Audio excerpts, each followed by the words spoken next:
জুমার দিনে আমরা কখন আসব, যখন জুমার আজান হয়ে যাবে তখন আমাদের জন্য কি করণীয়, আমাদের জন্য কি করা উচিত, এই সম্পর্কে মোটামুটি একটু বিস্তারিতভাবে আল্লাহ তাআলা এই আয়াতের মধ্যে আলোচনা করে দিয়েছে। এই জুমআ, এই দিনটার নাম হলো জুমআবার, শুক্রবার বা জুমার দিন ইত্যাদি বিভিন্ন নামে আমরা নামকরণ করে থাকি বা বিভিন্ন নামে ডেকে থাকি। আমরা চেষ্টা করব এই দিনটাকে জুমাবার বলার জন্য।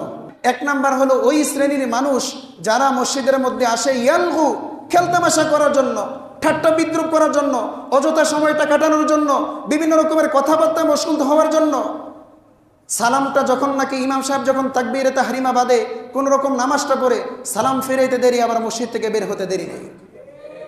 এই শ্রেণীর মানুষ আপনাদের এলাকাতে নাই মনে হয়, না আছে? আছে।